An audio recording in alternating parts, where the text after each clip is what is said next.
Well, I'm looking forward to it. Why don't we talk about something more fun? Let's talk about sobriety. Let's do it. Oh From one man. heavy subject to a totally Yeah. light. Yeah. It's totally light. This is going to be a very light talk about sobriety and whatnot. All right, yeah. So I have Richie Crowley on the show today. He works in creative project management and is also an influencer and activist in the recovery and sobriety community. Richie, how's it going today? Well, going well. It's a an end of the week Friday, and I'm sticking to treating Fridays like Fridays as best I can. So 4 p.m. on a Friday, doing quite well. Love it. Yeah, got to. Yeah, so today we're going to talk about a number of things, mainly dating, in the sobriety space, being alcohol free. And I guess before we get into that, could you just give kind of a brief or extended history, kind of as you as a drinker? So when did you start drinking? Kind of give us a sense of that. When did you decide to make a change? Yeah. My first sip of alcohol was New Year's Eve party, my freshman year of high school. I was the only freshman on our varsity ice hockey team, and we had an afternoon game. It was a championship game for a New Year's Eve holiday tournament. I scored the winning goal. And after the game, the seniors on our team walked me out to my parents and said, "Hey, can you come to our New Year's Eve party tonight?" And I think my mom was concerned. And I think my dad quickly, like on his feet, evaluated, hey, do I trust his teammates?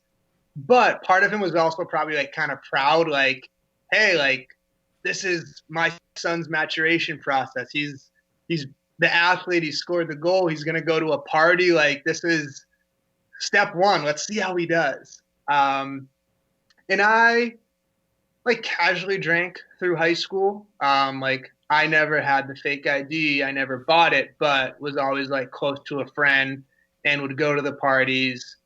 But never like over drinking. Then college is where I learned full, let's say, social mixology, where not only how does alcohol mix with other alcohols, but how does alcohol mix with other substances, whether it be through inhalation, whether it be through a narcotic, whether it be through pill form, and seeing how they all mix with each other and how fun and wild the night can be.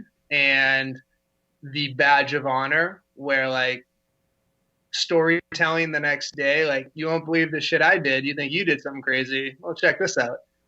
And it was never, no, I mean, it was harmful and dangerous. But at the time, I was like, oh, whatever. Like, oh, I went to the hospital last night. Haha, I'm fine. Oh my God, I drove. No one got hurt. Ha, it's totally cool to do that again. Or like, oh my God, toxic relationship, heartbreak, fight in the middle of the street, crying, emotional trauma. But whatever. We're just like 20 years old. It's not serious. Um, when I graduated college, I moved to Europe for 3 years. And that's where, again, like no one knew me and there was a lot of freedom. And I quickly would like travel alone and transform from like, okay, I'm a little bit timid, language barrier. Gosh, I look like such an American. I'm not cool. That'll all change with a couple of drinks and a couple of shots. Now I'm on the bar playing like an air saxophone. So my entire drinking career until I retired was about probably, it was like 11 and a half years. And the position I played was that of an exhibitionist, where I really did use alcohol to accelerate um, or amplify my confidence. And as I'm saying, like, during it, like, I never thought there was any harm and never really thought, like, oh, is this misuse? Is this abuse? What am I doing with alcohol? And fortunately, like, there was never the Hollywood style rock bottom.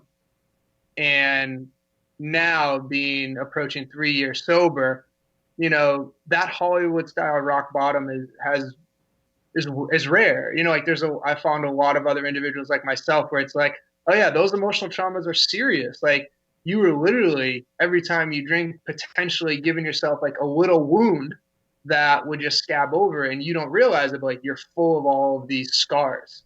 Um, when I started approaching sobriety and considering it, it was I'd stopped playing pro sports. I was living back with my parents, sort of just like surveying the field of what comes next.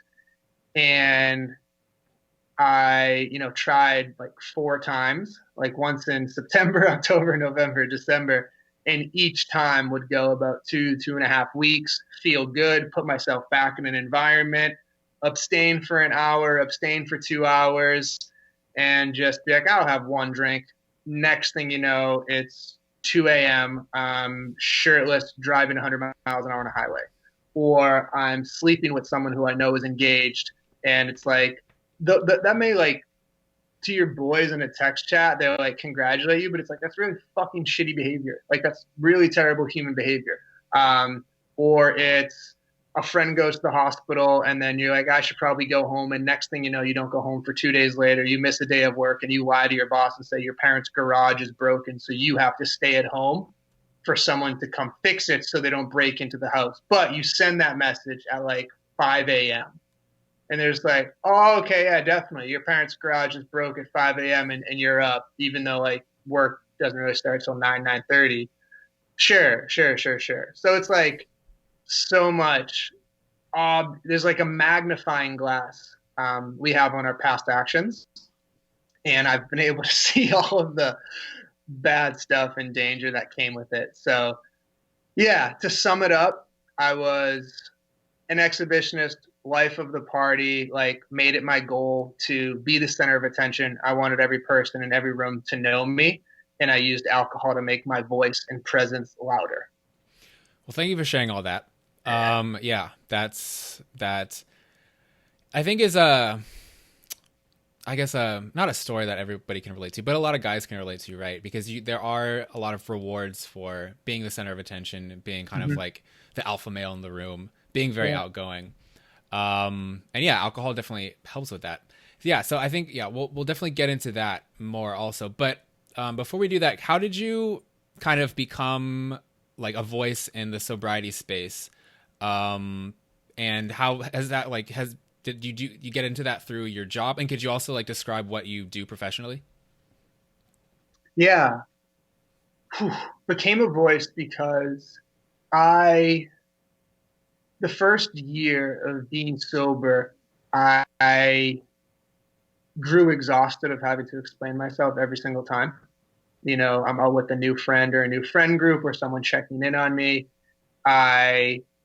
It was care. It was just people being like compassionate and caring, saying, "Hey, how are you?" or "Well, what's going on?" The curiosity, that's just natural. So I wrote an article called "Last Year I Drank Tequila," and I just talked about it. I was like, "Hey, like here's why I'm not drinking anymore." Super raw, like kind of like a personal essay. That then I started being like, "Oh wow!" Like there's a strong reaction to it. Like it went not viral, but like on Medium and Facebook and Instagram, it's like it grew. Every person in my community, it probably rippled out 2-3-fold time by them. So like everyone kind of knew.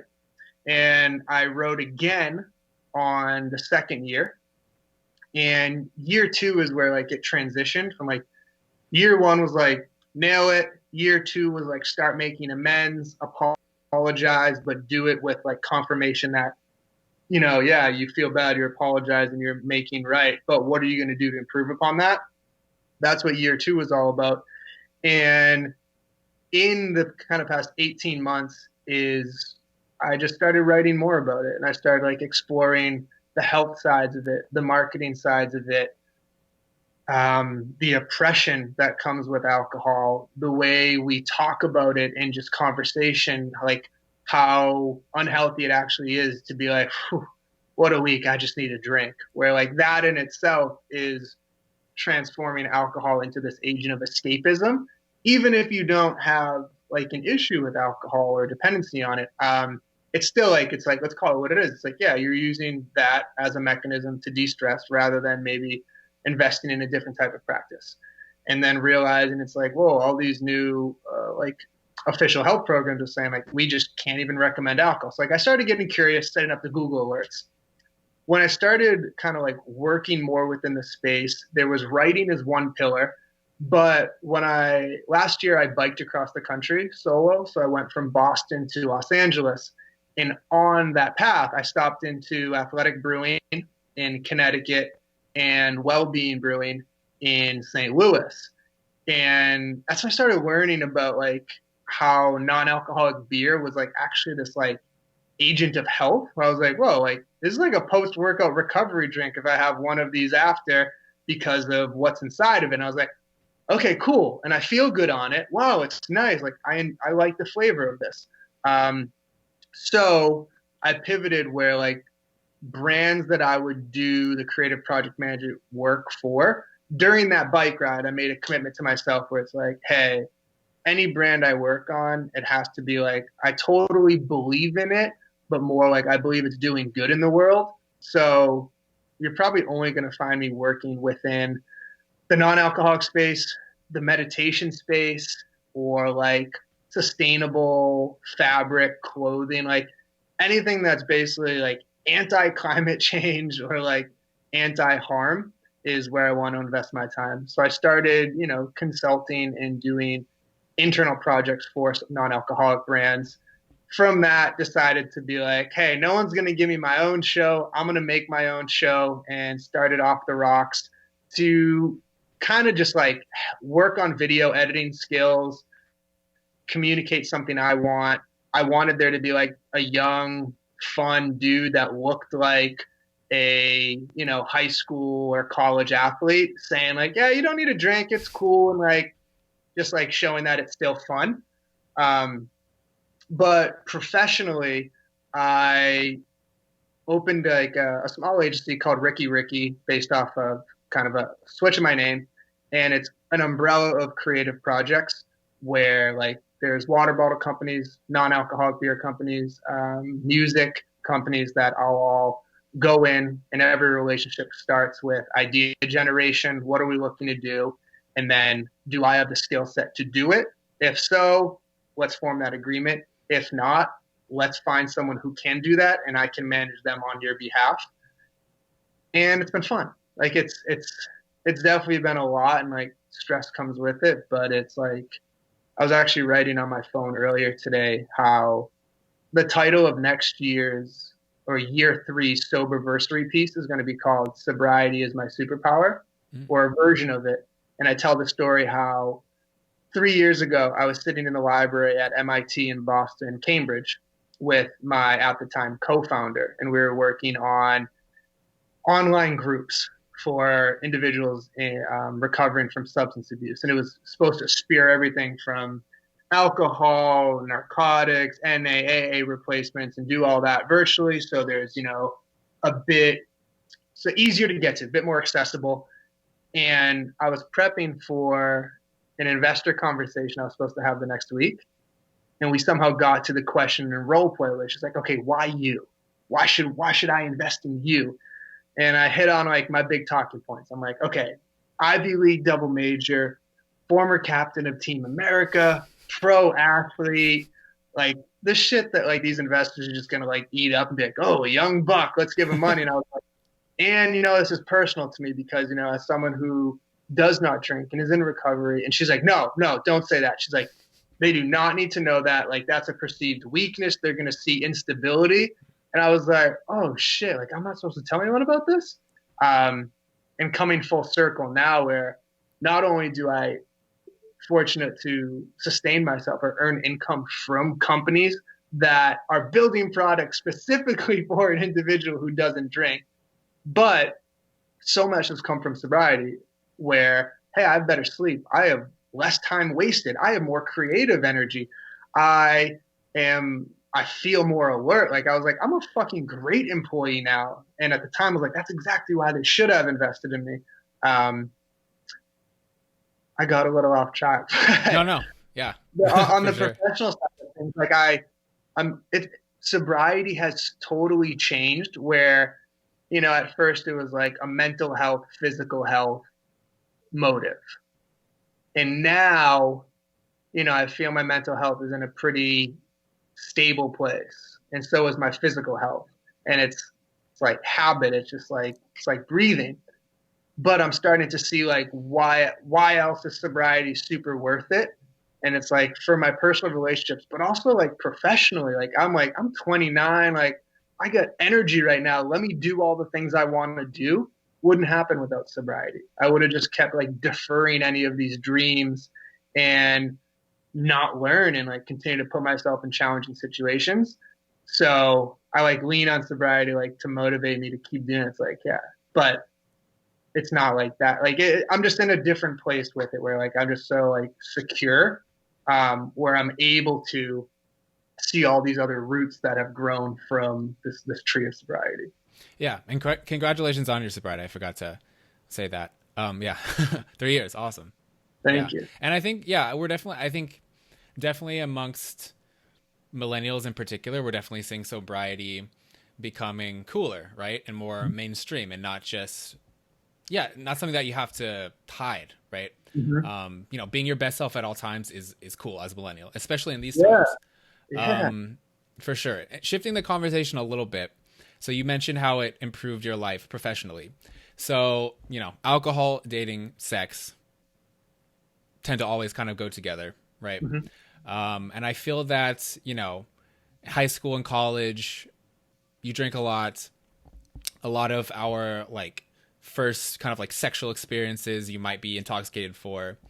We think that's pretty like normal, right? That's kind of just the normal thing that people do. Talk about with your friends, joke, laugh about it with your friends.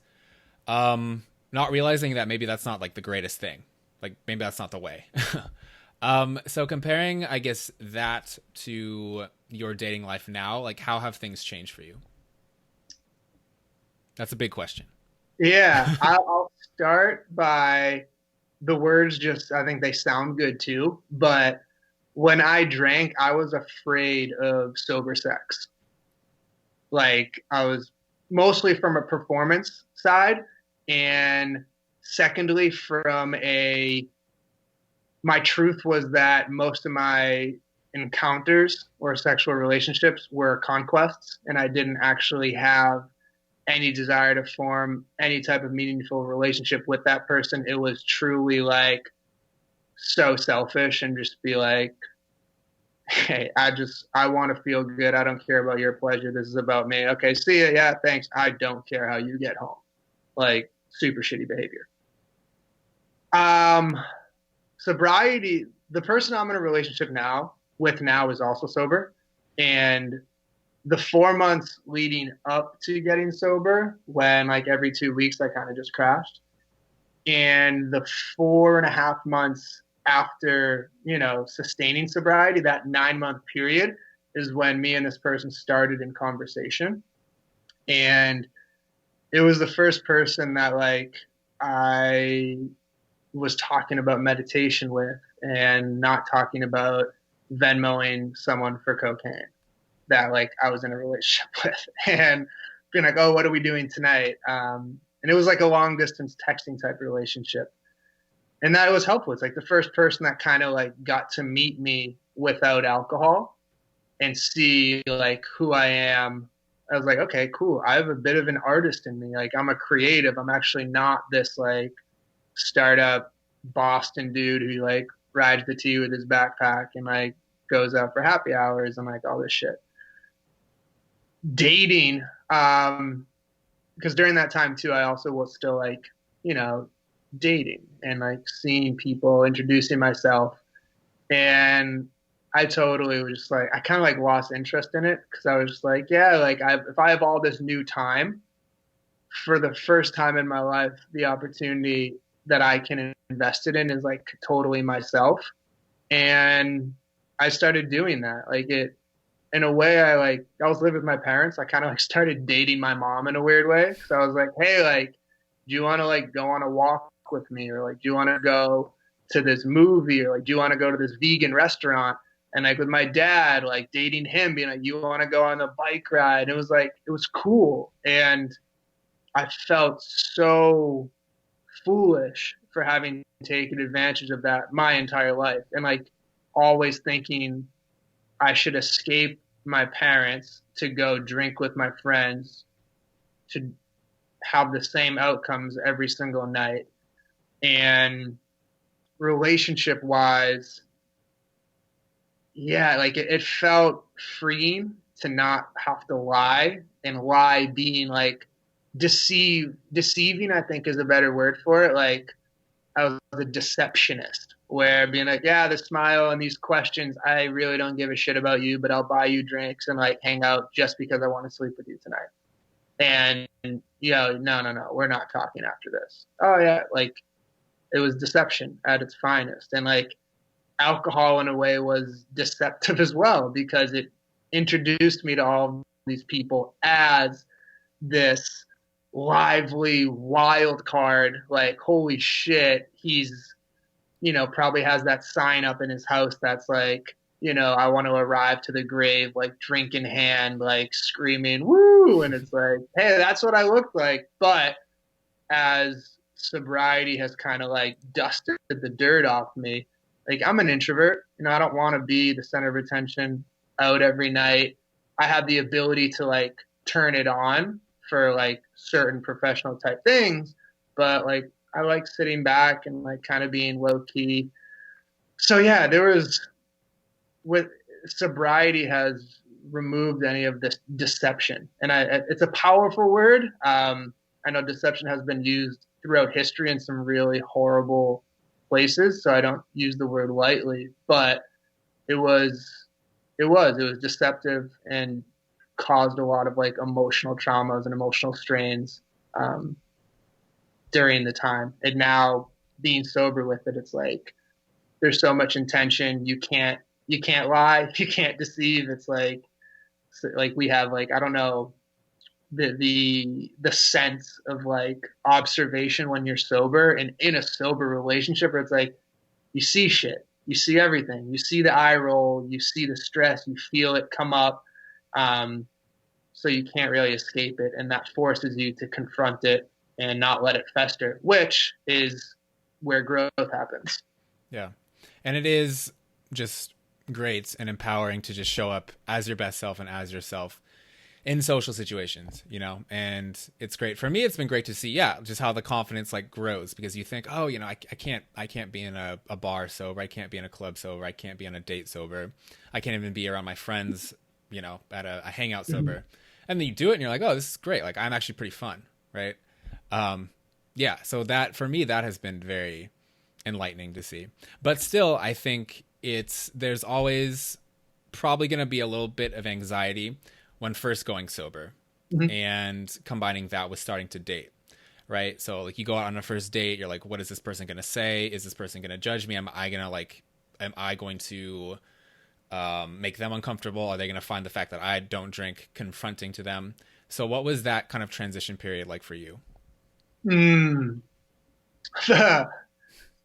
February, so 2 months after I went sober, I decided to like go spend a day walking around Boston.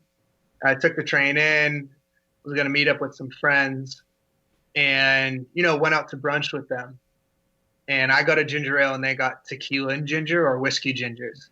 And I went to the bathroom and came back, and like we had all gotten refills, and like I took a sip and I was like, fuck, and like spit it out, and like they laughed. And I was like, hey, like I get it, haha, like, but no, like I'm serious. Like, no, I'm not drinking anymore. And like that seriously just broke my trust. Like I'm pretty pissed off that you just made me potentially compromise my sobriety. Now, I don't consider that compromising it, because it was like hit my tongue. It wasn't. It was like.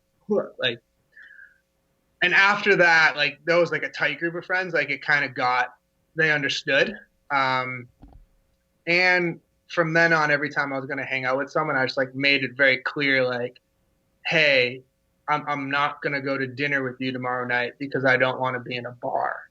So could we potentially do something else? If not, totally cool. Like this doesn't affect our friendship.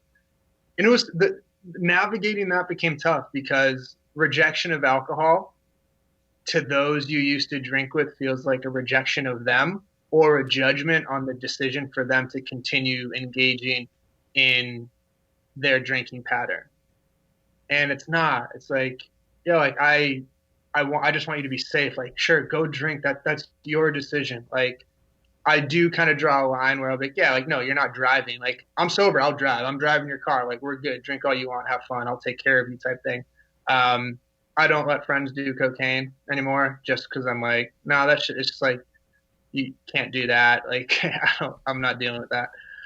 Uh, um, and when I wrote the letter and like sent it out via email and put it online, that's where it totally clicked, and everyone was like, okay, cool. And like that about 4 months after that, I went to a 5 year college reunion, and it really stuck because it's like every friend in my life pretty much was either like in Boston or had gone to Brown, so they were at that. By the end of that 5 year reunion, it's like I had seen everyone, and it kind of stuck.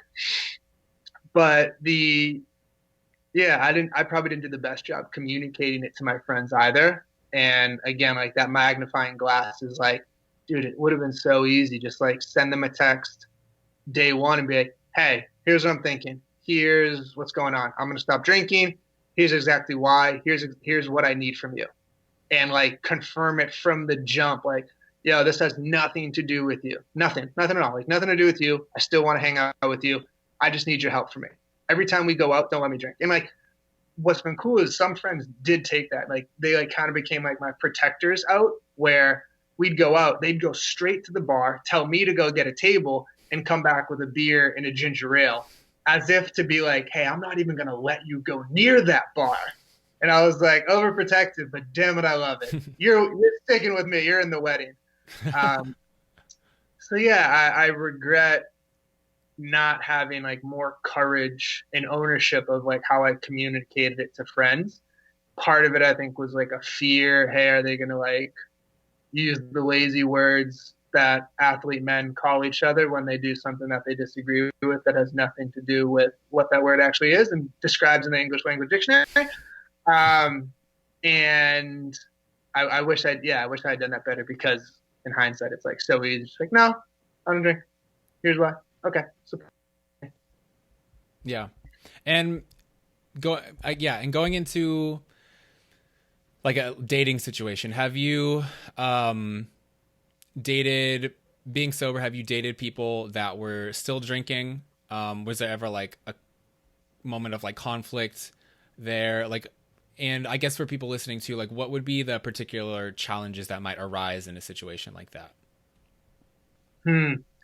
I had dated people, but never in a situation where we'd have to go to like an on-premise drinking establishment. So like dates became river strolls, outdoor day dates. Day date, awesome way to do it if you're if you're sober and trying not to drink. Um, so it was never, and I think that's a bit of like the offense, where if I were to set the date and say, here's what we're doing, I could structure it so we're not going to have alcohol around it. But I still believe the most important thing is just like communicating it and just being like, hey, like we can, how do I say this best? The options that make themselves available if a date requires alcohol are significantly less than the dating options you have when alcohol is not a requirement. Because you need to be either in a drinking establishment, a place that allows you to BYOB, or a place that allows you to drink in public, which most places don't. So that you don't have many options there. You kind of got to go to like a bar, restaurant, or concert venue.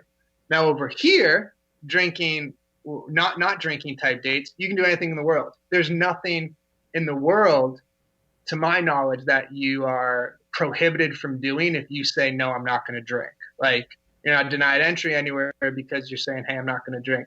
So you have a lot more opportunities. You can kind of get creative with it. But like, if I were to be put on the advice seat and say like, hey, how should I like communicate it? Um, Practice writing a couple different texts and just like make them short and sweet so they're not like too serious, and just be like, hey, listen, I just like want you to know in advance of our date, like I don't drink, I haven't drank for 6 months, I don't have plans to ever drink again. So you're totally welcome to have a drink on this date. Doesn't need to, don't feel awkward. But just want to let you know like why I'm gonna say no to any drinks. But if you're cool with that, then let's ride. Because like again, you don't want your sobriety to extend any deception, and you're on date 4 and it comes out and the person's like, whoa, like, you didn't tell me, why didn't you tell me? And then you're like, shit, it's my truth, I don't have to tell you. But then you're like, damn it, should I have told you? And it's like, you can totally avoid it, but have that confidence and be like, hey, like, this is it, just want to let you know, like, I don't drink.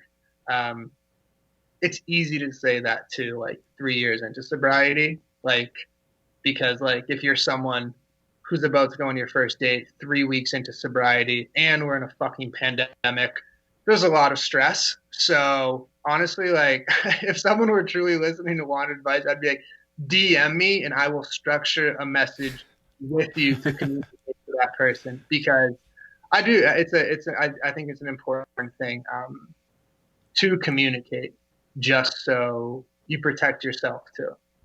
Yeah. Communication is definitely key.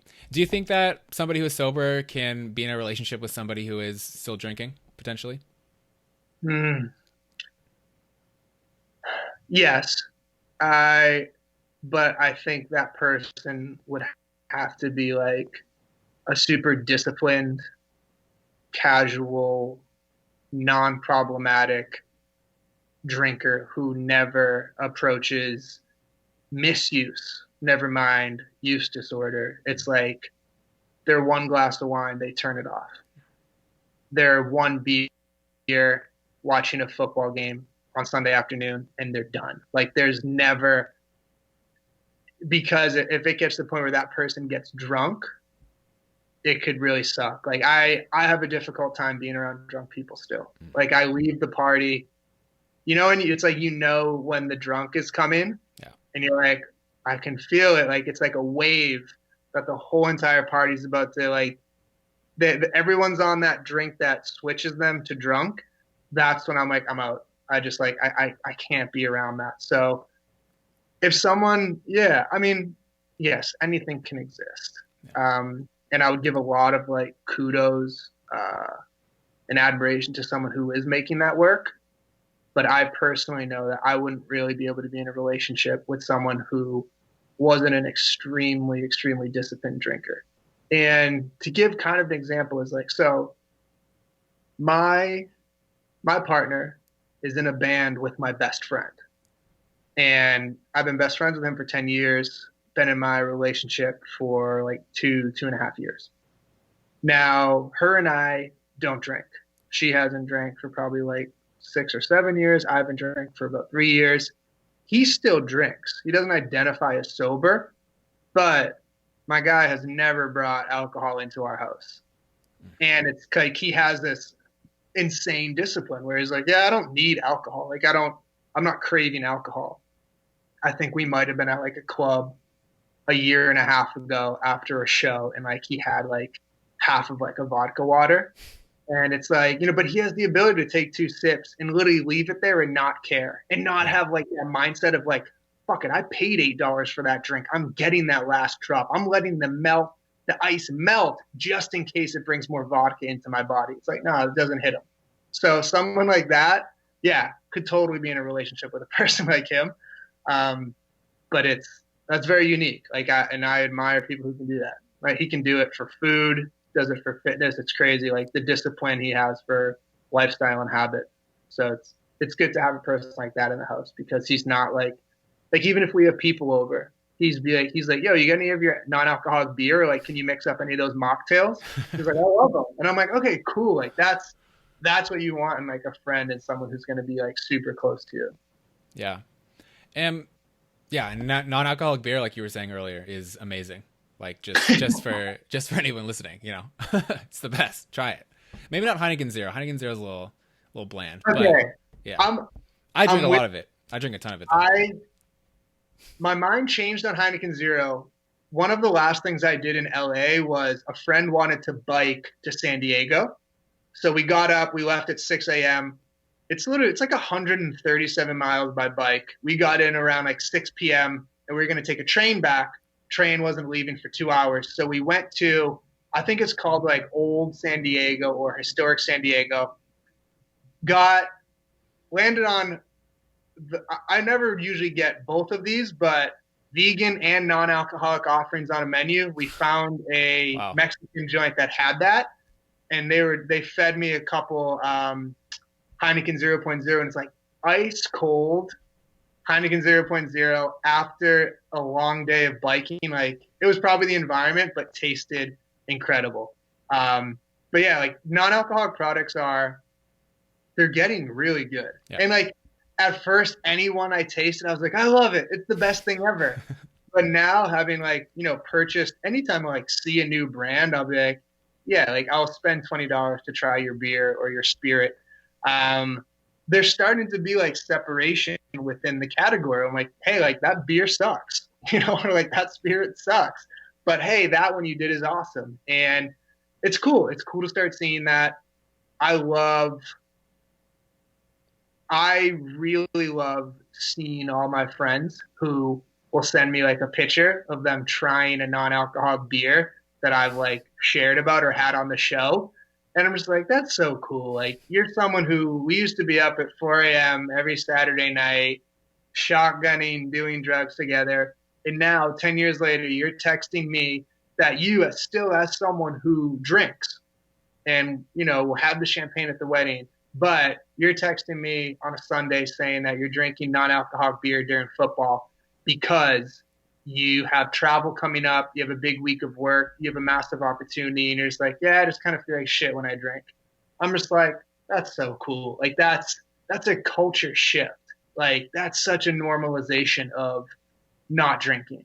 And when it comes to the language surround it, I'm non-competitive with it. Like if someone says they don't drink, I don't need them to identify as an alcoholic, as sober, as alcohol free or sober curious. It's like I just accept that shit. It's like, fuck yeah. Yeah.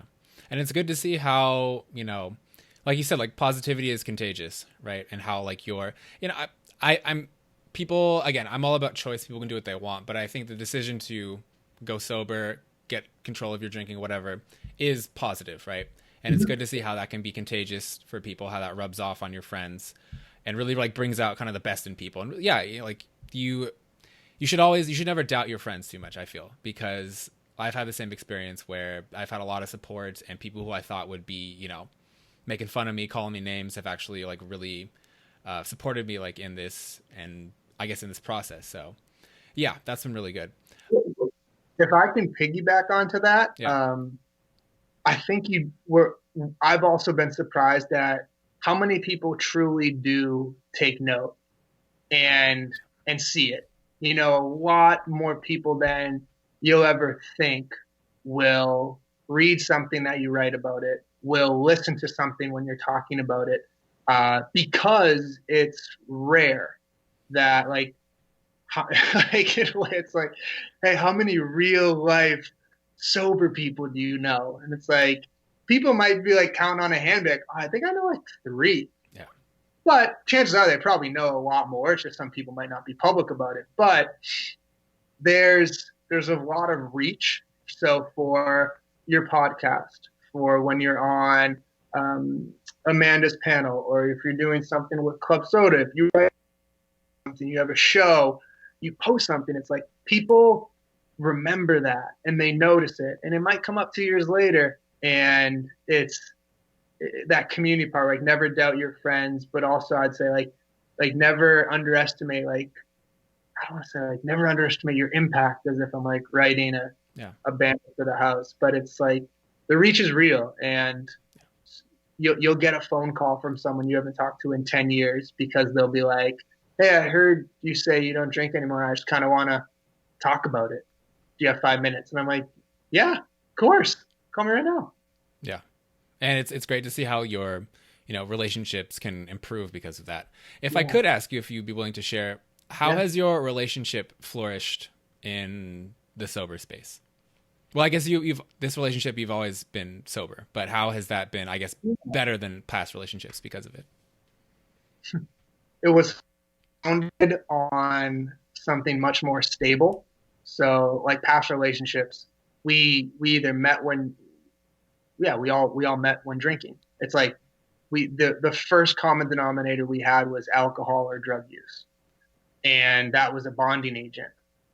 And it was just like, let's get fucked up, spend money, have food, have sex. And it's like, that's not a relationship. That's just like a weekend. It's a bachelor party lifestyle that you're trying to like normalize and say is healthy.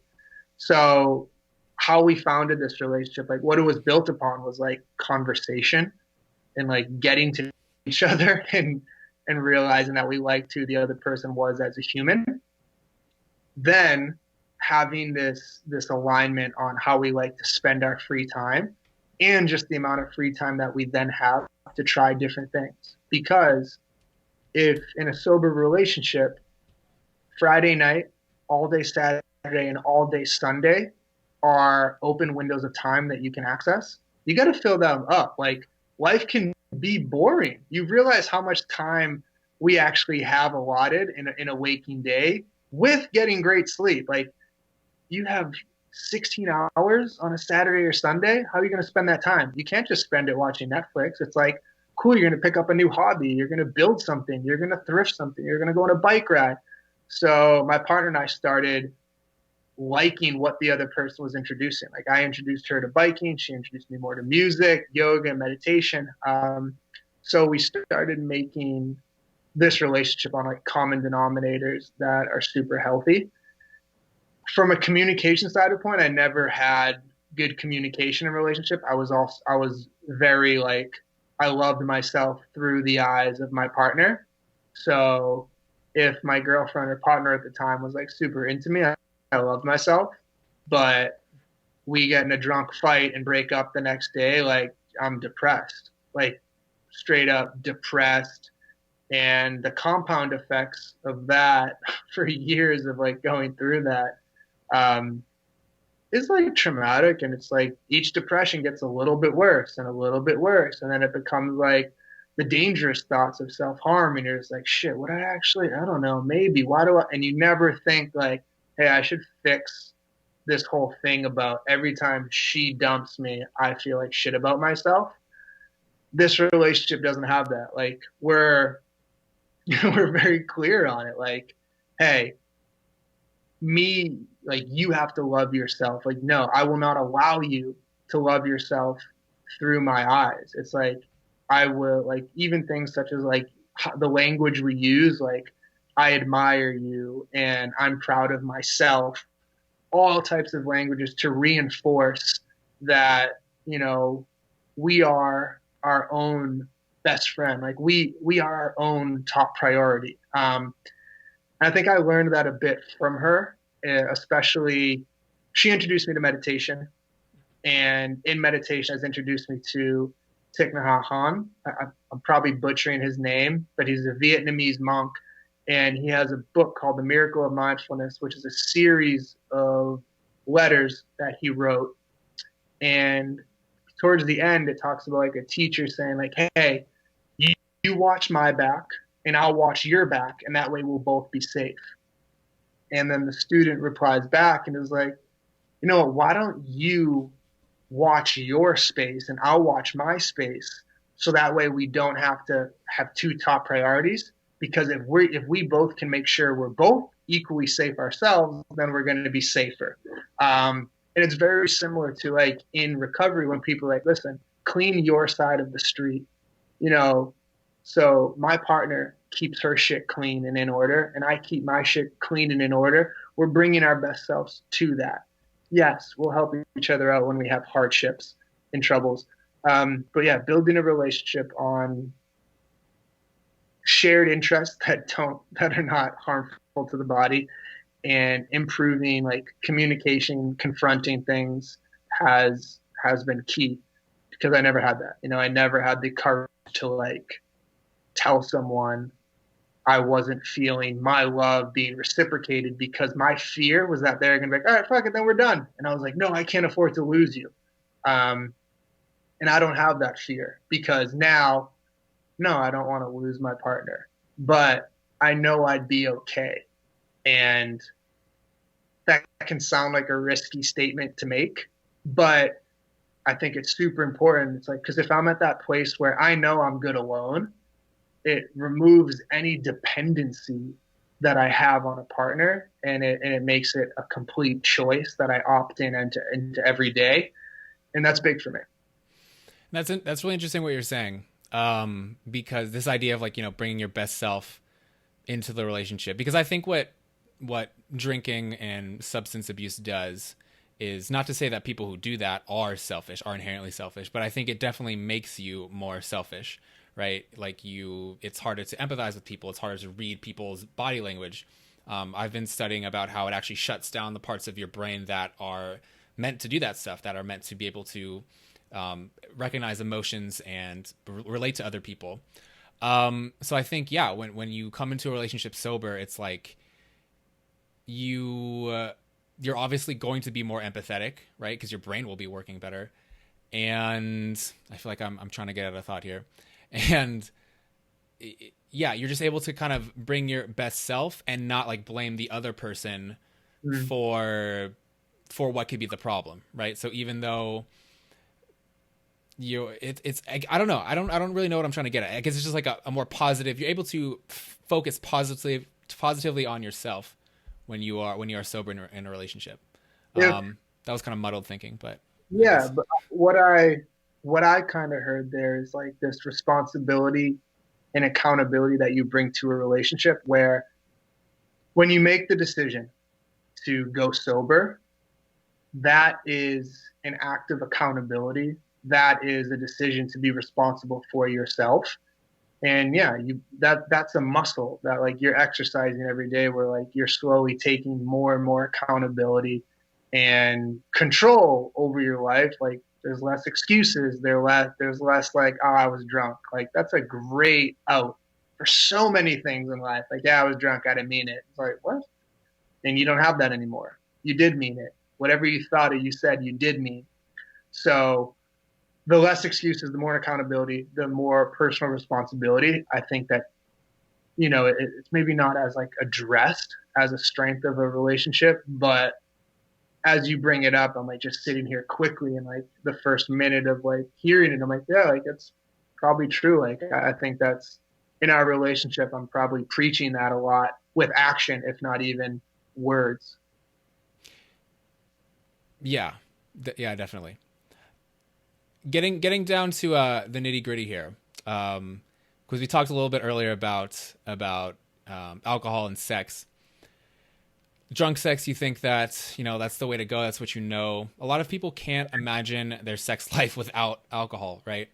And it takes them, getting sober to actually realize, oh, this is what intimacy is what sex is. So how has that aspect of life improved for you and in your relationship now? So as I said, like I was totally afraid of it. Like I knew exactly how many drinks I would need to numb myself to the point where I could like perform for a longer period of time and not like get off too quickly because I would be so embarrassed. And then, oh my God, they're going to tell everyone and people are going to shit on me and no one's going to want to sleep with me. God, my marketing is totally going to get undercut. My product shit. So I would drink and like mix other drugs. Think I am going to stroke tonight. Like I got it. But then also knowing how much not to drink because then I run the risk of vomiting and like passing out and peeing the bed, which is equally as embarrassing. So over the years, I learned what that middle ground was. Without that, it was like I was so embarrassed the first several times. I was like, listen, I'm super sensitive and like this is it. But like there's no barrier. It's like sex has improved. Because there's no barrier and like you feel everything, you're aware of everything. And the confidence part of it, where like sobriety has made me a more confident person, it's also made me more confident sexually to experiment and say, fuck it, maybe I would like that. Or sure, maybe we should try that. I never thought I'd be into sobriety. Fuck it. I'm into sobriety. Maybe I'll be into that. Hey, we should try that. And it's like, we my dad used to tell me that he could like teach me a lot of shit, but the best the best way I'll learn is through experience. And it, robbing one's life of experiences, um, can be kind of like a bit of a personal tragedy because we do live once. I don't hold any deep beliefs in reincarnation or life after death. Like where I am in my life right now, I'm pretty sure that like the 4 people I've lost this year, like I'm never gonna interact with again. And that means I'll bring it all together. It's like, we live once. Why rob yourself of an experience? So when it comes to something sexually, fuck it. Give it a shot once. Like try it. Like have some fun with it. Are you just uncomfortable with it? Where's your discomfort? Like, and if we're gonna get like super graphic or something, cool. I'm a straight man. If something penetrates my butt, that does not make me gay. It's like, but do I have this fear? Because when I was in high school, guys would be like, oh, you're gay. It's like all of this shit. And I'm like unpacking that as I go and having that conversation with a partner and being like, yeah, let's try it. That's worth the experimentation once. Hey, fuck it. Let's try it once because I'm confident now in my sexuality, but also I love the idea that life is full of experiences and I don't want to rob myself. None of that would have been possible in college when I was drinking, when I was approached with that same offering from someone else. Like, no, fuck no, like, get away from me. I don't know what that means. So there's that part, the experiment fun. And the intimacy part of it is, just the amount of intention that goes into everything, where when I was drunk, I would sleep with someone because my emotion was not making that decision. It wasn't an emotional decision to sleep with someone. It was purely physical excitement, time of night. The guys are out. Yeah, I want to bring someone home and sleep with her. Now, like I would never do that. Even if I wasn't in a relationship, I wouldn't just be like, I'm gonna allow this urge of sex right now to have sex with this person, and like, because I know I would treat them like shit, and I'd be like, that's just really harmful.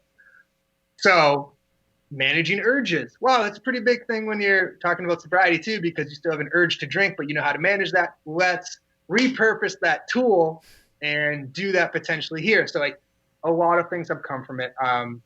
But to bring it full circle on the intimacy point, it's really like this choice of being like, hey, that's my partner, and it means a lot more now to have physical sex with them, but also just like have a relationship with that person that you truly want to be with. And like, you never have to really apologize for shit you did last night.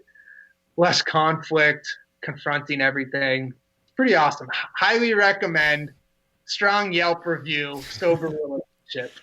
Yeah. And I think it kind of gets back to the idea that, not to get like too broad, but sometimes people just don't believe that they can accomplish and do certain things, right? You doubt yourself professionally, you doubt yourself intellectually, you doubt yourself sexually, right? And I think when people actually commit to like improving themselves and like just getting in there and is trying it, not getting in there literally, but maybe, but just like, putting themselves in that space to try a new thing.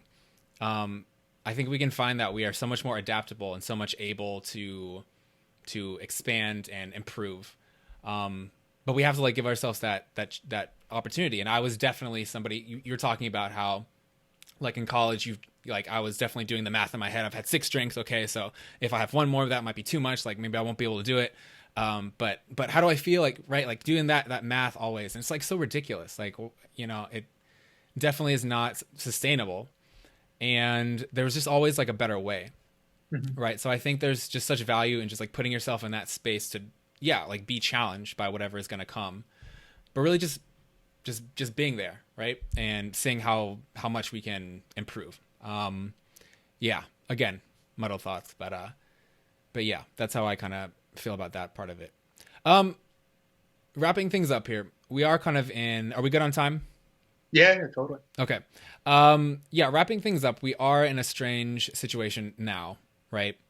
coronavirus, COVID-19, we, you know, our entire social lives are a lot different than they were 6 months ago. I guess what have been your observations on dating and relationships in these last 6 months? What advice would you give to people who are maybe, I don't know, struggling with their alcohol consumption? That's another maybe too big of a question. But people who are struggling with their consumption, maybe people who are feeling anxious about dating in their relationship. What advice would you give to people? I would say if it's someone who's struggling with alcohol consumption, um, and they're comfortable with it, seek out the necessary help. There's a lot of virtual programs right now and academics and like really people who are like I'd consider us like allies and like we're great sober friends and can be like the mentor sponsor type thing.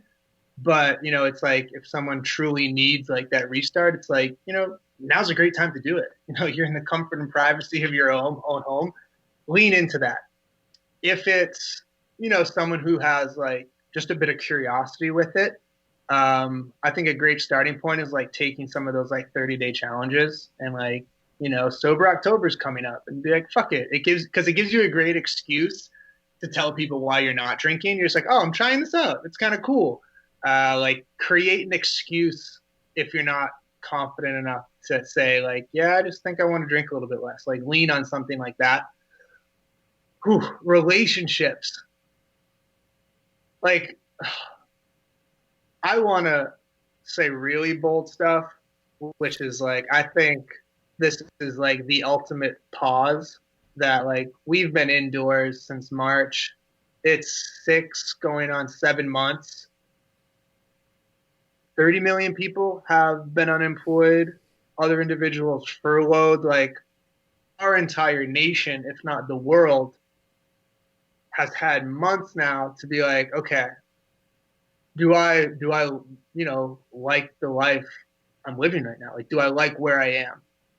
That can be, do I like my apartment? Do I like my house? Do I like the city I'm in? Do I like the job I'm in? I think it's a really awesome opportunity to reinvent who you are. Like we're all in this cocoon for potentially another year. Like this is a really great opportunity to like other generations just haven't had that. Like my parents' generation never really had an opportunity to do that and pause.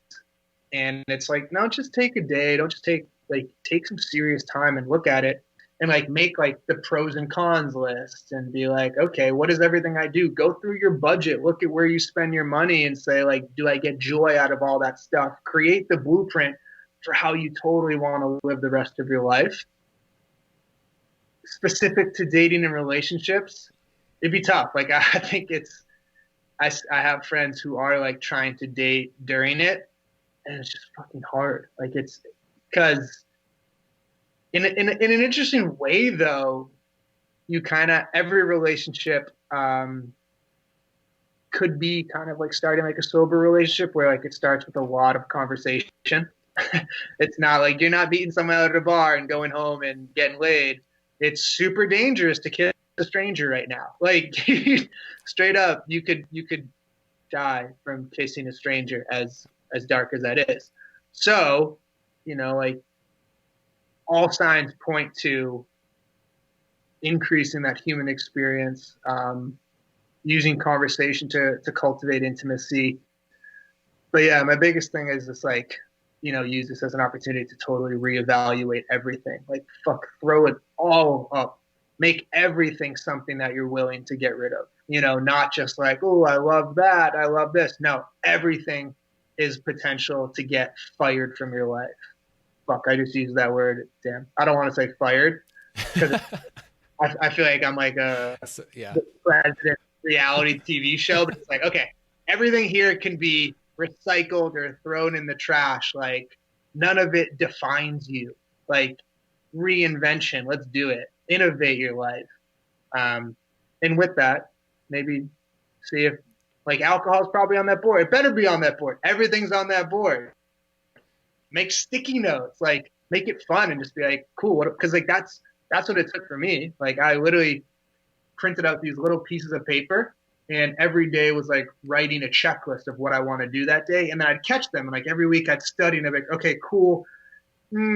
Hour walk outside every day, like, not that needed, but fuck yeah, meditation stays. Okay, eat plant stays. Okay, workout stays. Movement. Okay, daily movement is more important. It's like I had this checklist of like my non-negotiables, and it was like, hey, if I don't have anything else in life, but I can do this stuff, I'll be like super pumped, and that's like a successful life. So that's another exercise too. Yeah. That's actually some really, really good advice. And thank you for tackling my like 3-part question that I put on you right there. Well done. Yeah, I think you're completely right. I mean, this is, even though this is a very scary time, I think there is a lot of opportunity. Because we are in sort of this like dead space, right? I think in terms of like relationships too, you were getting at this. You can't really live the fast life right now, right? So if there are any positives to come out of this situation, it has been that we're just kind of, I feel like in terms of relationships, whether romantic or whatever, we're kind of like getting back to basics. You know what I mean? Just like getting back to just the privilege really of enjoying somebody's company, whatever that might be, just, having a picnic with somebody and just having conversation, you know what I mean? And I guess not placing too many expectations on people and where is this going to go, just being like, okay, it's me and a person, we're sitting here, we're talking, it's fun. We're lucky to like be here right now and be able to do this. And for me, that's been kind of refreshing, I guess, in a way. Although, it's hard to get too many positives out of what we're going through. Yeah, I think I have minority opinions on a lot of things like with relationship. Like I think a lot of people should just be like in relationships with themselves. I like am not the biggest supporter of marriage. I'm not someone who like wants to have kids for selfish reasons, for like everything I want to accomplish, for fear that I don't know if I'd like would I emotionally be able to handle it, and like would it crush me. Then I think of like human population, and then I think of individual like orphans and individuals who are like could be adopted. And, like I get super outliery on it, but like I don't react well to anyone who says like I need a relationship, and I encourage every single person when like we have those conversations to be like, yeah, like date yourself. Like date yourself for a year. Date yourself for 2 years. Like use this pandemic to totally date yourself. Like you don't necessarily need another person. And yeah, I'm privileged. I'm in a great relationship. It's easy for Richie to say that. He doesn't know what it's like out here on the street. But like I still like within our relationship, like we're still dating ourselves first. Like I take my time, and it's like, no, like don't fuck with my sleep. Like don't interrupt my stuff. Like I'm not compromising just because we're in a relationship. You don't get access to make me compromise on things that I'm doing. I would never ask you to do that. Like if you're making music and that's what you love to do, and I say, no, you got to stop. You me time. No, that's not fair. Like, so it's, yeah, I'd say like, yeah, learn to date yourself right now. Relationship, like you don't, yeah, that could be a whole nother episode. I get super like, and I don't even have the science to back any of it up, but I'm just like, no, like that shit doesn't make sense to me. And it's like when friends are getting, like when I'll get like a wedding invitation, some, not all, and any friends who hop onto this stuff, there are definitely some wedding invitations where I'm like, ah, shit, that sucks. Like, damn. And it's like, what? And they're like, because I'm like, okay, because they're both 23 years old. And I'm like, oh, that seems a bit young. Like, I definitely would be divorced if I had married someone at 23 because of who I was then. But then like my sister just got engaged and I'm hyped. And like she actually just texted me like an hour before this saying like, hey, we're having a gathering to celebrate on December 15th. And I was like, for what? She's like, well, I got engaged last month. I was like, oh, right, totally forgot. Because it's like it's like the most significant milestone in a lot of people's lives. But to me, I'm just like, it's not like a. But anyway, we can do that episode a year from now, we can talk about relationships and whatnot and just get that Yeah, all on the it'll open. probably be, yeah, it'll probably be a totally different. I'll be like, "What? Marriage is the best thing ever." Kids are amazing. Yeah, it'll definitely be a good conversation. All right, man. Thank you so much. Before we sign off, social media, website, how can we get in touch with you? Yeah, so website is rickyricky.com with Ricki.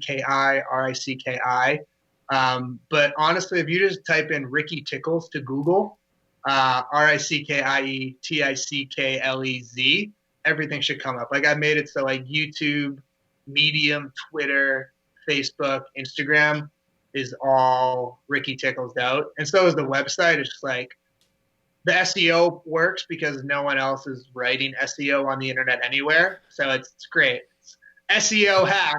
Use a word that no one else has ever or will ever use for the marketing friends out there. But yeah, all things Ricky Tickles. I'll help craft your DMs before your first date. Yes.